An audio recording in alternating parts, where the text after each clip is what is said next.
నేటి సంఘాల్లో కరువైపోతున్న విషయం ఏంటంటే దేవుణ్ణి ఘనపరచడం.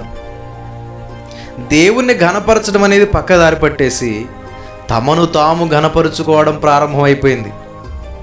తమను తాము ఘనపరుచుకుంటున్నారు, తమ గురించి తాము గొప్పలు చెప్పుకుంటున్నారు. అసలు నేను ఎంత గొప్పవాడినో తెలుసా అని మొదలు పెడతారు. ఎవడడిగాడు? నేను ఎంత గొప్పవాడినంటే ఇదిగో నేను బైబిలు ఎంత బాగా చదువుతానో తెలుసా అని మొదలుపెట్టి, అసలు ఈరోజు నేను చెబుతున్న ఈ విషయాలన్నీ ఎంతో గొప్పగా నేను పరిశోధించాను, అది ఇది అని చెబుతూ, ఇంతకీ ఎందుకు చెబుతున్నావు ఆ విషయాలన్నీ? పౌలు గారి కంటే ఎక్కువ విషయాలు చెప్పావా నువ్వు? అపోల్లో కంటే గొప్పగా చెప్పావా? పేతురు గారి కంటే గొప్ప సంగతులు చెప్పగలవా? వాళ్ళను గూర్చే పౌలు గారు ఏమన్నారు?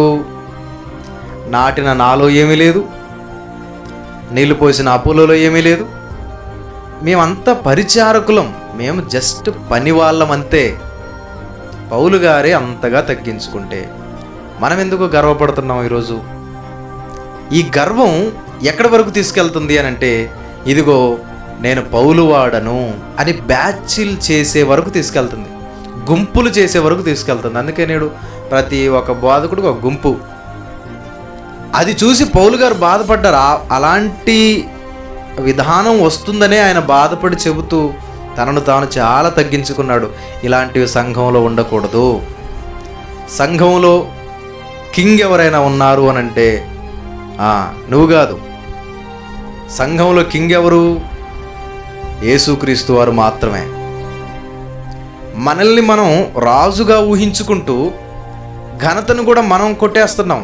యేసుక్రీస్తు వారి దగ్గర నుంచి దొంగతనం చేస్తున్నాం. సంఘంలో ఘనతను దొంగతనం చేస్తున్నాం. ప్రభువుకు వెళ్ళాల్సిన ఘనత, దేవునికి వెళ్ళాల్సిన ఘనత మనం దొంగిలిస్తున్నాం, మన వైపు తిప్పుకుంటున్నాం. వద్దొద్దు, ప్రభువుకు అవసరం లేదు ఘనత, ఇదిగో నాకు ఘనత కావాలి, ఇదిగో నేనే అంతా అని చెప్పుకుంటున్నాం. అది ఎప్పటికీ మంచి పద్ధతి కాదు. మనకు కింగ్ ఒక్కడే, ప్రభు అయిన యేసుక్రీస్తు వారు. ఆయన మార్గంలో వెళ్ళామనుకోండి, మనమేంటి? రాజులైన యాజక సమూహం. ఆయన కంటే నువ్వు గొప్ప కాదు. ఆయన వెనక నువ్వేంటి అని అంటే ఒక డమ్మీ కింగ్ అంతే. మనం ఎలాంటి కింగులం? మనం డమ్మీ కింగ్ అంతే. ప్రభువు లేకపోతే మనకు వాల్యూ లేదు. ప్రభు లేడనుకోండి, మనకేంటి వాల్యూ? మన కింగ్ అని చెప్పుకుంటే ఏమొస్తుంది? వాల్యూ ఏముండదు. ప్రభువే మన కింగ్. ఆయన వెనకుండటం వల్ల మనం కూడా రాజులుగా పిలువబడుతున్నాం అంతే. అది మన గొప్పతనం కాదు. ఆయన ద్వారా మనకు వచ్చింది, యేసుక్రీస్తు వారి ద్వారా మనకు వచ్చింది. దాన్ని నిలబెట్టుకోవాలి. సంఘంలో ఆయనను ఘనపరుస్తూ మనం ఎల్లప్పుడూ ముందుకు సాగగలిగితే అది నిజమైన భక్తి, అది నిజమైన సంఘం. ఏ సంఘంలో అయితే ప్రభువు కంటే గొప్పగా మనుషులు కొనియాడబడుతున్నారో అది సంఘం కాదు.